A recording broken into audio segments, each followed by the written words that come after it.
Welcome to the podcast, everyone. I'm very excited to introduce to you today Mr. Dedric Polite. Dedric worked with Cutco back starting in the summer of 2002. He worked for a few summers during college. He grew up in Boston, went to Amherst College, and when he graduated from college, he got into pharmaceutical sales. We'll talk a little bit about his path today, which ultimately led him into real estate investing, where he is highly successful, has a lot of things going on that we're going to be able to hear about today. And I'm really excited to be able to introduce him to you and share his success story. So Dedric, thanks so much for making time for the podcast today. Dan, thank you. Thanks for having me. Outstanding. Let's hear a little bit about you, man. I want the Cutco Vector audience to get to know a little about you, and starting with your personal background. So why don't you jump in on that first? Sure. So I'm from South Carolina originally. Grew up in Boston, Massachusetts, though. Huge Boston sports fan, by the way. Don't hold that against me. But no, I grew up in a place called Roxbury in Boston. That's where New Edition's from. A lot of people know that area. It's inner city, kind of tough area to grow up. Neighborhood I grew up in was plagued by drugs and gangs and violence, and I was able to make it out of there despite the odds. Really through education. I was raised by a single mom. My mom was on Section 8. We had food stamps, public assistance. Mm. She worked as hard as she could to raise three sons. I was the oldest of three. And I was blessed to get accepted to a private high school, a very exclusive private school, where I had earned a full scholarship there. And that really opened up a whole new world for me. So it was like, I don't know if you ever seen the movie Finding Forrester with Sean Connery, but that was literally like my story of Finding Forrester. Going to that school opened up the doors to going to Amherst College, which again, I earned a full academic scholarship there. And it's really, again, education, which helped me rise above the environment that I grew up in. Wow. So you were in public schools up till eighth grade? Yes, public schools, Boston public schools up until sixth grade, and then I kind of got plucked out of there from my testing and my academic ability, and I was tapped to go into private school and again on full scholarship. Awesome.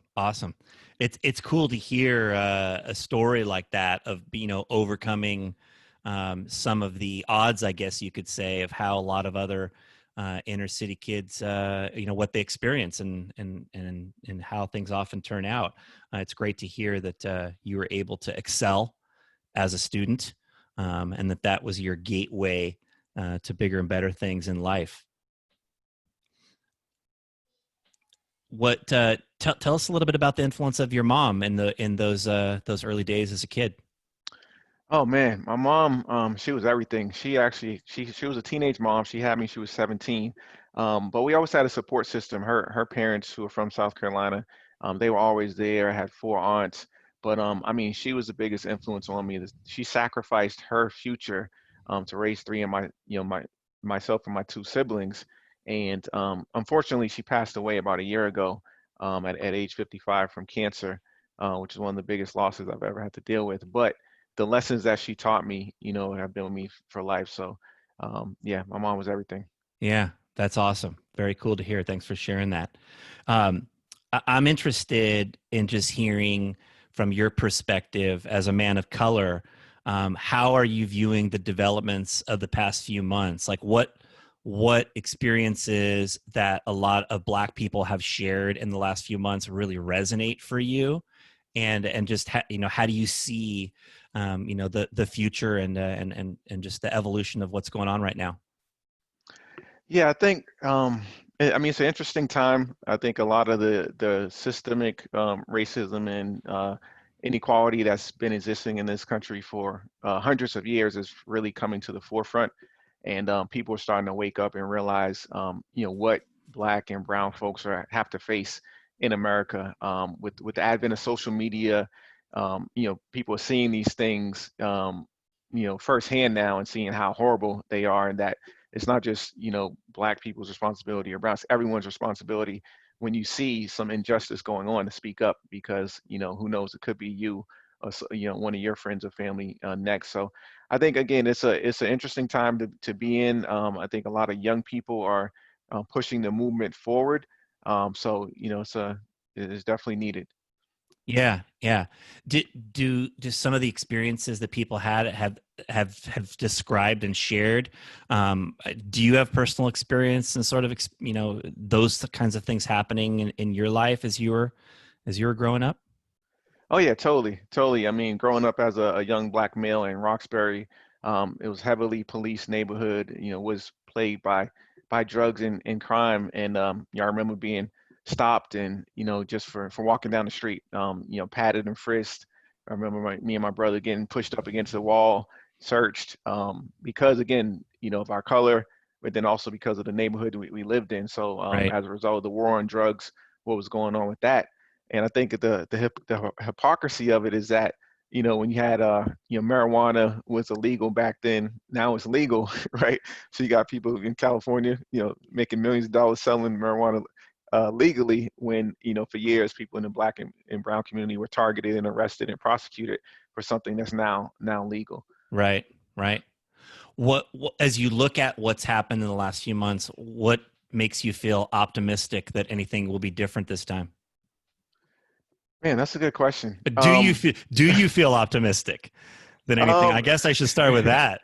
Yeah, I mean, it's kind of day to day. It's definitely, again, it's a fight, it's a journey that we're on as a country, to live up to the ideals of this country, right? And that are stated in the Constitution, that all men are created equal. This country hasn't always lived up to it. We have a pretty bad record when it comes to black people. How this country's treated black people. But I think eventually, as time goes on, there's not a light switch that's going to switch, but it should keep getting better as long as we keep fighting for Yeah. equal justice. Yeah.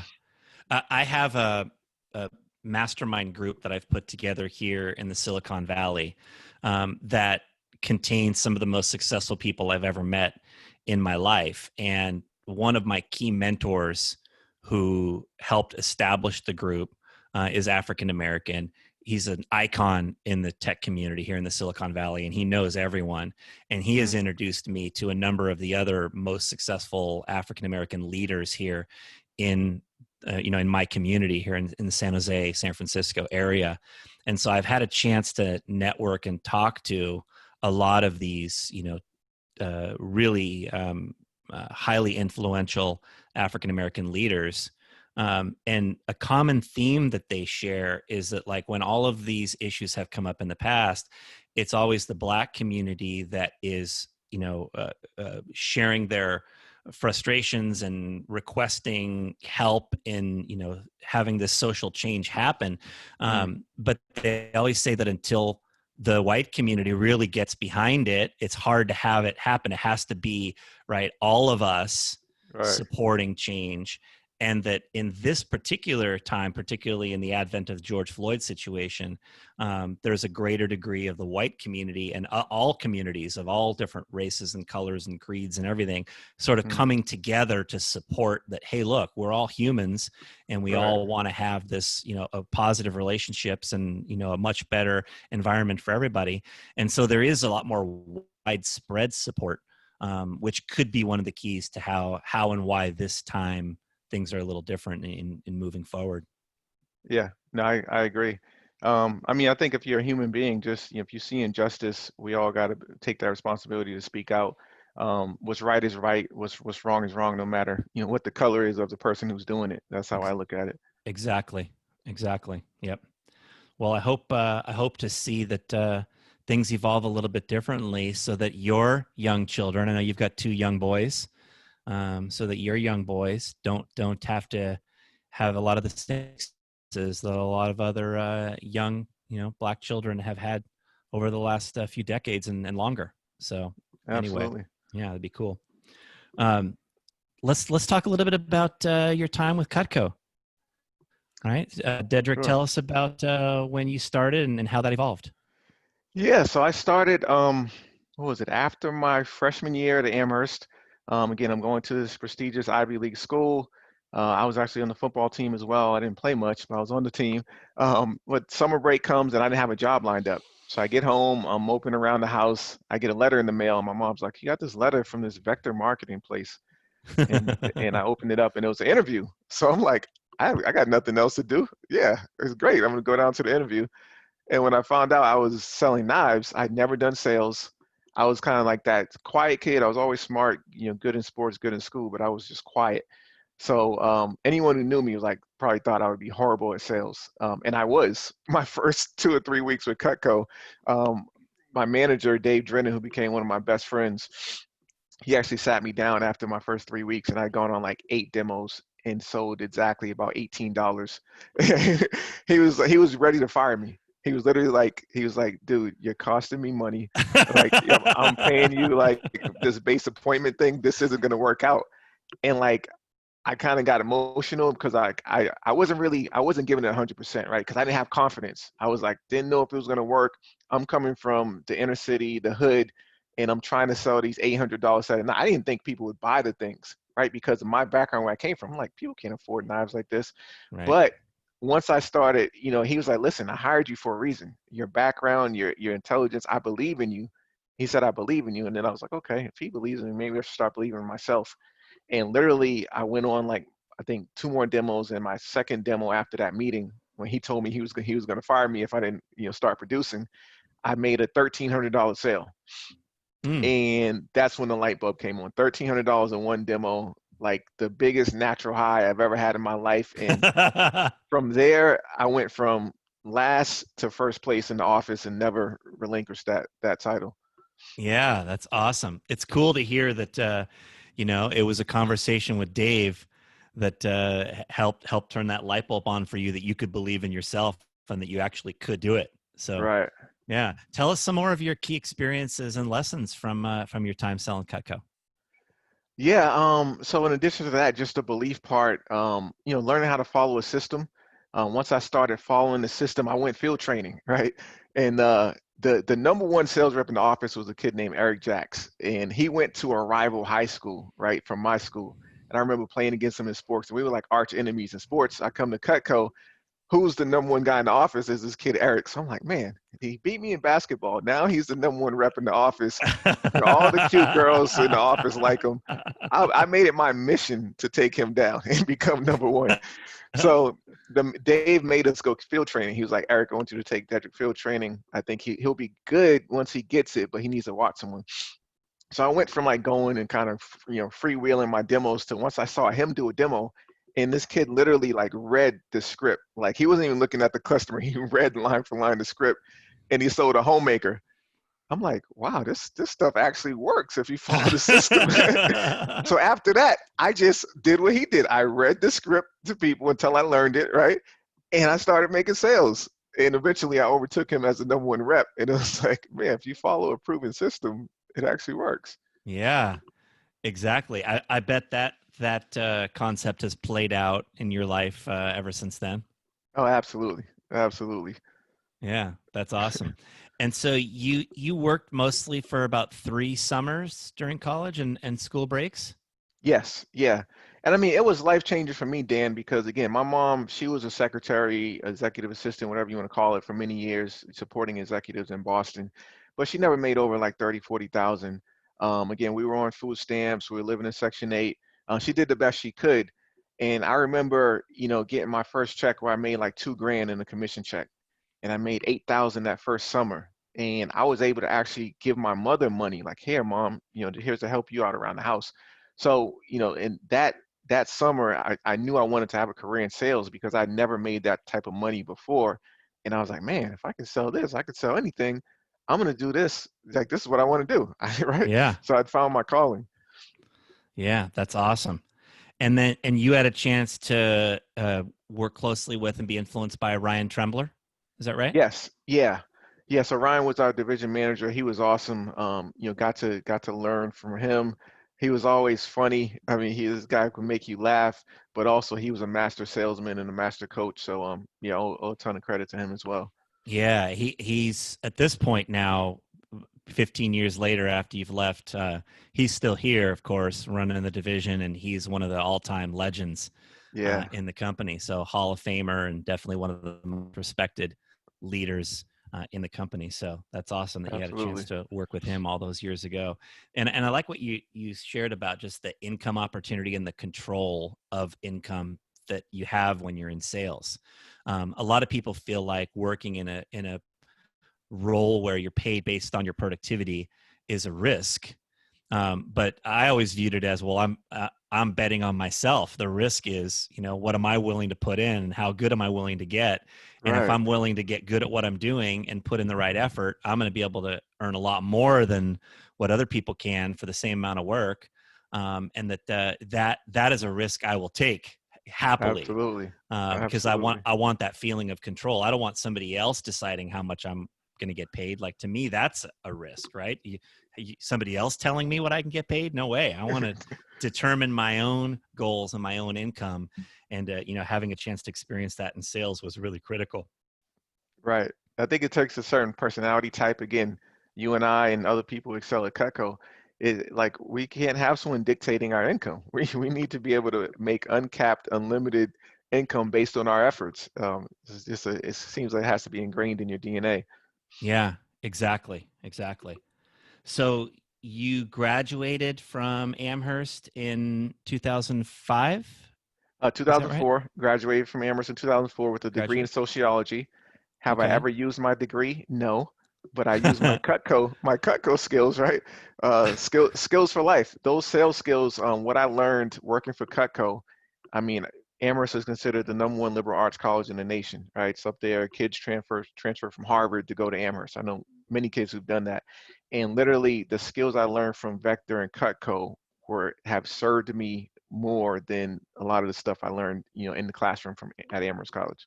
Yeah, well, it's real life stuff, which is why I think it's so important. I'm sure Yes. your Amherst experience was valuable, particularly in the area of like networking with people and the relationships you built and things Right. like that. Because you got to be pretty incredible to go there. But as far as like real life stuff, we all know how valuable the Vector Cutco experience is, and it's awesome that you can share that. So then after you got out of college, you had a choice of what to do. I know that, Ryan would have loved to keep you, as part of They were Vector. And lobbying. yeah, I'm sure they were lobbying, and you had other options. And tell us about that choice and how you ended up evolving into your career path. Yeah, so I was in the branch manager training program. I had an opportunity to open my own branch. I'd also was interviewing for jobs on Wall Street, right? That was a very lucrative potential career, and also pharmaceutical sales. So when I weighed the three options, I think it was a kind of a financial barrier at the time. I didn't really have the money or want to take the risk to open my own office. I saw Yep. how hard my manager worked, and how it's true entrepreneurship. And I was like, man, coming from my background, I wasn't ready to take that risk at the time. I think if I did it, I would have succeeded, and with a lot of hard work. But I was like, okay, I can take one of these jobs either on Wall Street or in pharmaceutical sales, making a great salary, and I can earn a bonus on top of that. So, I ultimately ended up taking a job with a company called Novartis out of New Jersey, which is a big pharma company. So I Yep. became a pharmaceutical sales rep in the Boston area. Yeah, and while it's a salaried position, there is that degree of being able to control your income through the variable parts of your pay. At least that's what I'm my experience in understanding pharmaceutical sales. Right, is there is some degree of being able to earn more through performing better and certainly advancing faster. Right. Well, so I thought. So I got into pharmaceuticals 2004 to 2010. I was a pharma rep, and I got in after the golden age of pharmaceutical sales, right? Where you hear the stories of making, multiple six figures and going to the Super Bowl and whining and dining doctors and all this stuff. That age was over. I made around six figures after a couple years of doing it, but the regulations have set in. It's kind of a glorified catering job is really what it was. Um, so yeah, I got in a little bit late on that train. Got it. Got it. So Yeah. you were there though for 6 years in pharma Yes. sales. Yep. Yep. And did you find your vector experience was related, into what you were doing almost all the time? Well, Vector helped me land the job because I did a demo for a gentleman. He was a single gentleman. I got referred to him. He bought like a essential set from me, but he was a manager for a pharma company. So as I'm wrapping up the demo, this is my senior year in college, right? It was one of my breaks. I'm selling knives. He's like, "Hey, have you ever heard of pharmaceutical sales?" He had a suit and tie, very professional, owned his own house in Boston, had a company car. And I was like, no, I don't even know what that is. So he started telling me about it. And he was like, hey, would you be open to learning about this? I said, yeah. And I asked him to be my mentor. And he actually became my mentor my senior year of high school. And he ended up helping me land the job in pharma, working for him. So it was all Yeah. through Cutco. Yeah. That's awesome. That's cool to hear. Nice. So how did your career evolve into what you're doing now? So I did pharma for about 6 years up until 2010. The Great Recession hit. I saw a lot of layoffs happening in the industry. I didn't get laid off, but I saw people who had been there 15, 20 years um, getting escorted out the door, right? The 2008 real estate crash had happened. The economy was gone to you know what. So before that happened, I was like, I need to start planning my exit, right? So I started looking at other avenues, other sales jobs. I ended up getting a job at a company called HubSpot, which is a software company in Cambridge. Yep. They modeled themselves kind of like an East Coast Silicon Valley company. So I ended up being like employee number 125 there, selling their software. So that was one of the best moves I made too, transitioning out of pharma and getting to software and technology sales. So I did that for about almost 10 years actually. Um, I got into real estate in between there, but yeah, that was my transition out of that into software sales. Nice. Nice. And did you ultimately leave software sales to full-time pursue your real estate investing? Yeah, yeah. So while I'm doing software sales, again, I'm making decent money. I'm earning commission checks.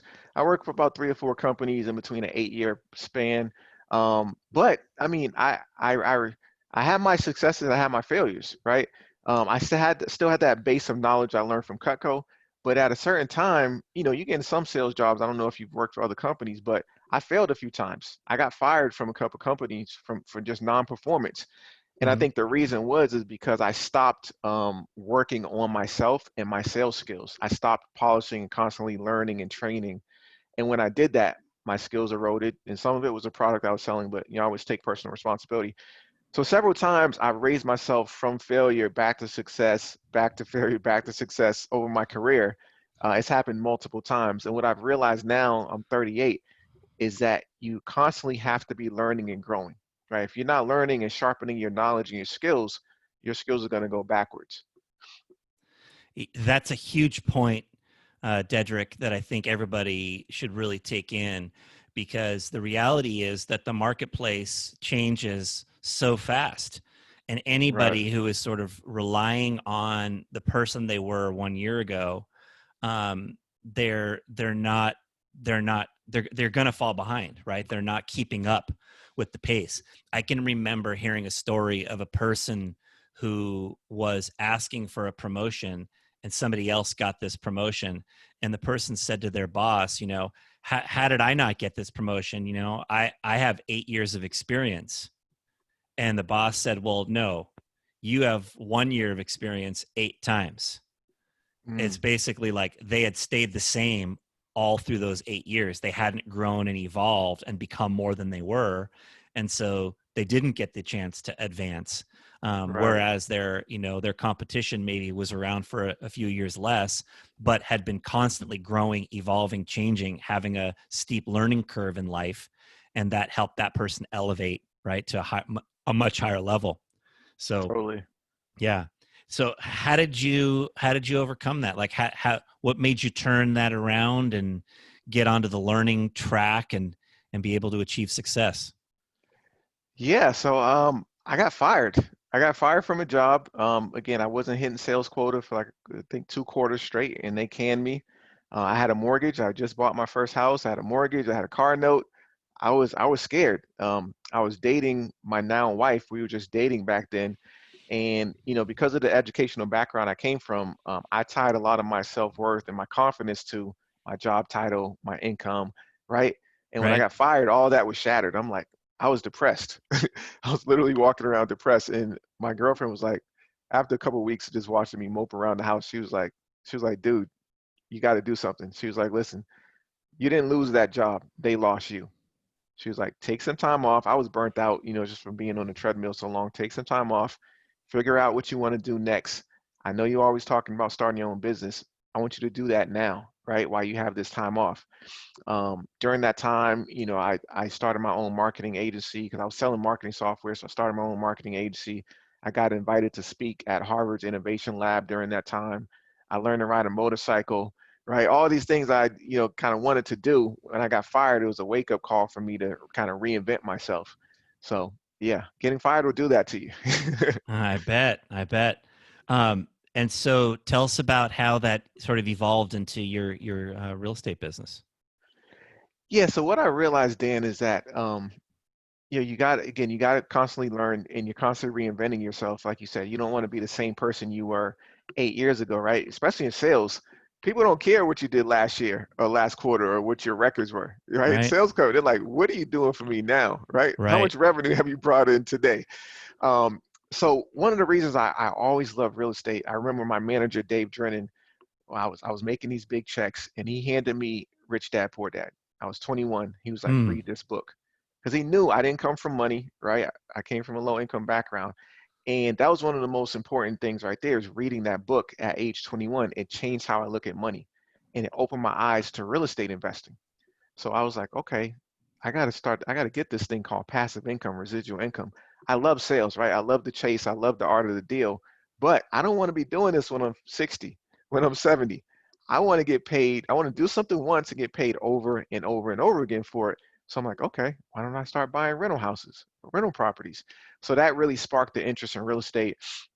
I read books, listened to tapes, went to seminars for years, and I was doing what my wife calls analysis paralysis. I was the king of it because I was comfortable, right? I was making a good salary, still bumping along in my sales career, and I was always talking about real estate. And finally, my wife was like, "Listen, you've been talking about getting into flipping houses and doing this real estate thing for years. Let's just do it." She's more of the serial entrepreneur. Let's just do it. And literally about 3, 4 years ago, we took some money out of our retirement account and we bet on ourselves, and we started investing in real estate. That's cool. That's cool. Where did you start this? So I started my first investment property was in Boston.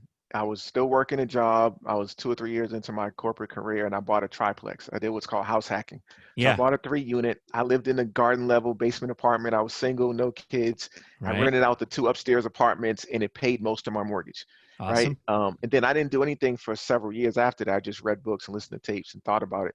But then after that, again, my wife was like, look, we're going to do this together. We're going to learn how to start flipping houses. So that's when we decided to invest money into hiring a coach, hiring a mentor to literally teach us so we can shorten our learning curve as far as becoming real estate investors.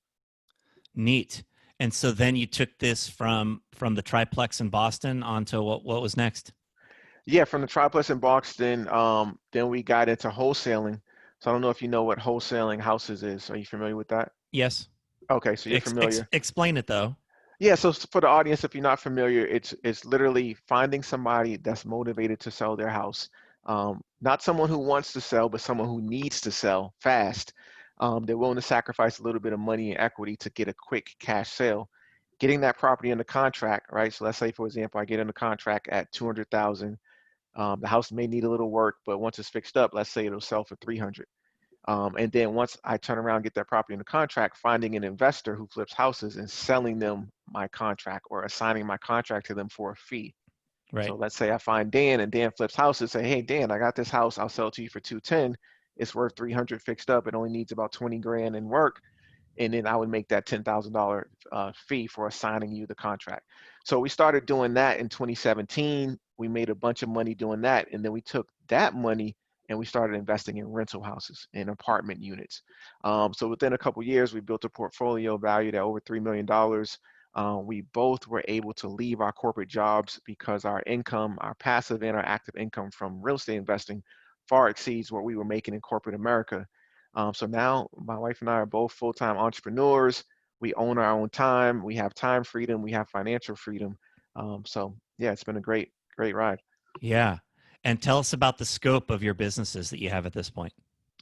Yeah, I mean, so we have over 20 rental units that we own and growing. Our goal is to get to 10,000 rental units. This is over the next 10 to 20 years. So we're building a portfolio. We have 7 different companies. So we have a flipping company where we flip houses. We have a rental company where we hold rentals and that. We have a short-term rental company where we buy houses, fix them up, and rent them out on Airbnb, VRBO. We have a property preservation company. We also got into teaching, right? Because we started documenting our journey as we were learning and getting into real estate. We started documenting our journey on social media. So when we'd be at a house, we'd post it, we post videos and kind of tutorials, just documenting our process. So literally, Hmm. there's people who followed us from when we first got in to now, and they've seen our whole process. So, and then people reach out to us all the time because we've documented our journey to becoming investors. Now people reach out to us asking us to mentor and coach them and teach them how to do what we've done. So we started an education company where we literally teach people how to become real estate investors. That is cool. I think a lot of young vector entrepreneurs would be really interested in learning, some of the ideas that you have to share in this area, because we all want to be able to not just work and get paid for what we're doing today, but to build a portfolio. And like I've done the same as you in terms of being able to build, multi-million dollars worth of real estate holdings that are paying me today. Awesome. Um, but I'm sure that a lot of our young vector folks would love to be able to learn more about that. Um, First of all, where do they go to find out more from you? Can you tell me that? Sure, sure. So they would go to Be Polite. So my last name is Polite. So Be Polite Properties on any social media. So YouTube is Be Polite Properties, Instagram Be Polite Properties. We'll put in the show notes. Facebook. So we do a lot of trainings there. And then if you click on the link in my bio, you'll have a link. We'll have a link to the course where you can learn more about how to get started in real estate investing. That's awesome. And give everybody a teaser of 1, 2, 3 points that you could share on what could a young person that wants to get started begin building a portfolio of real estate holdings. What are some of the first steps that they need to take in the early stages? Sure. First steps is getting educated. So finding someone who's done what you want to do and learning from them, whether it's a coach, a mentor, online class. YouTube University. We started learning on YouTube and watching these people flipping houses on YouTube. Then we graduated from there, from hiring, reaching out to these folks, say, hey, can I hire you to coach me? Can I hire you to mentor me, to show me exactly what you do so I can duplicate it, in my market? And then taking action. I'm not anyone special. Again, it's just following a formula, right? Just like in Vector Cutco, if you follow the script, you're going to get the desired result. Same thing in real estate. It's not rocket science. It's buy it low, sell it high, or rent it out. But if I can do this, Dan's done it. If we can do this, anybody can do it. Yeah, I love how you started by educating yourself on YouTube. Like, that's so cool. That's within the reach of anybody, anywhere, anytime, to be able to start in that manner, learning the ropes, getting some ideas, building, finding out who are some people that are doing this, reaching out, connecting, Hmm. finding a mentor, and then being able to start out. And, people who are working in Vector have a vehicle to be able to earn enough that they can save and accumulate to be able to have money to do this, and to get Absolutely. things started. And it's awesome to hear how you did that. That's so cool. Thank you. And your wife, Crystal, is a full teammate all in everything that you're doing here, right? Oh yeah, yeah. My wife, she's a serial entrepreneur. She graduated from Northeastern University. She spent about 15 years working in corporate management roles, but she started her first company when she was a teenager, and she's owned multiple companies. So she's what we call the visionary in our partnership, and I'm the integrator from the book Traction, which is a pivotal book that's helped us. But she's a visionary. She kind of casts the vision and sees where the puck's going, and I'm the one that integrates and puts all the details and the plans together, and we both execute them. Yeah, that's very cool. And as you look forward, do you feel that rentals is the avenue for you, or buying and selling? Is it really a combination of both, or like what do you feel like is the most the most lucrative avenue that you're going to pursue? That's a great question. I was just reading a book last night on Donald Trump and the Trump family, how they built their wealth. And Fred Trump, he built his wealth from rentals, right? I think he amassed 6,500 rentals in his 90-year lifetime, and it was valued at almost $1 billion portfolio, right? This is New York real estate, and Yeah. he was able to pass that on to his family. So that's my ultimate goal, is to build a huge rental portfolio for the cash flow and be able to pass that on to my kids so they don't have to work for someone else, right? I don't want them to be lazy, but I want them to have the freedom to do whatever their passion is, right? And my kids and set up and build generational wealth. To get there, of course, you got to make active income. So we also wholesale houses, we flip houses to make active income in order to purchase more cash flowing assets and passive income. Yeah. And I know you live in North Carolina there, Tobacco Road area, Winston-Salem. Are you focused on North Carolina with your holdings?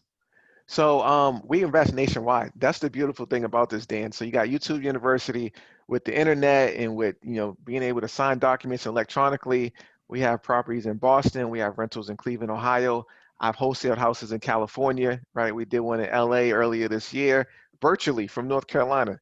Wow. We did a six-figure wholesale deal where we got a property in Boston under contract and we flipped it to another buyer. We never even saw the property in person until we actually closed on it, and we made 105,000 on that one virtual wholesale deal. So again, with technology and in this day and age, you can do this virtually from anywhere in the country. That's amazing. That really is. So Thanks. cool. And I noticed in your email you had the tagline, "It costs nothing to be polite." Yes. A play on your name, right? Yeah. I just want to say I like that. I like that. Um, I I don't know if are you do you promote like the polite as like a part of like relationship building and connecting with people and like the demeanor and the whole like playing Yeah. off your name in that way? I just thought that was cool. Thank you. Yeah, I can't take credit for that. My wife, she, again, the visionary, she comes up with all those smart ideas. Yeah.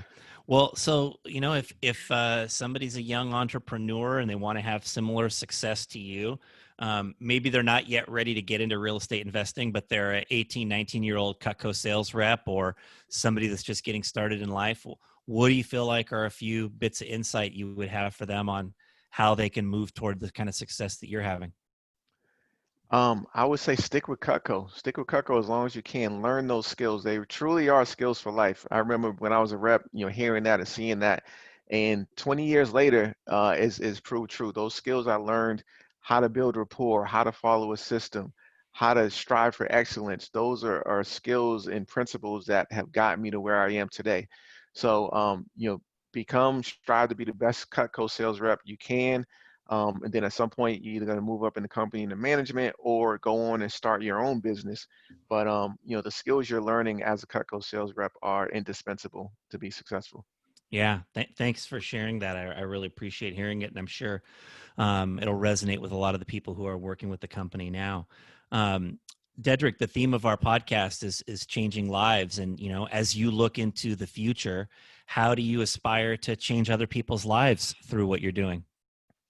Um, just continuing to share. Like I said, we started sharing our journey on social media.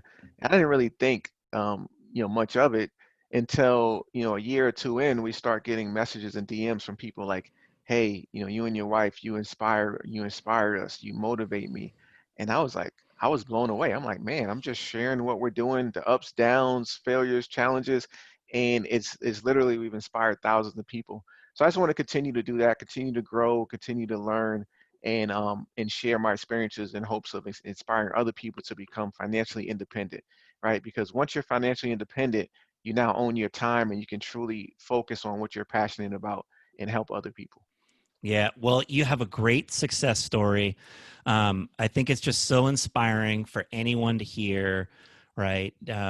How you have evolved from where you came from as a kid, growing up in a challenging environment, finding your path out of that, and being able to begin to achieve success, and then parlaying that into greater and greater success, and having the story that you have today. I know that I came across you and your wife's story through an online publication that was featuring you guys, and just thought it was so cool to see that. And we're always proud of the success that our Cutco Vector alums have had, and in reaching out to you and hearing you credit a lot of your success to what you learned with Cutco. It's I'm grateful to hear it, and just really grateful that you've shared your insights with our audience today.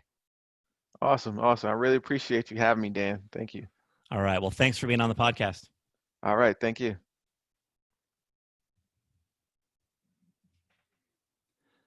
That was Dedric Polite, everyone. What a great guy.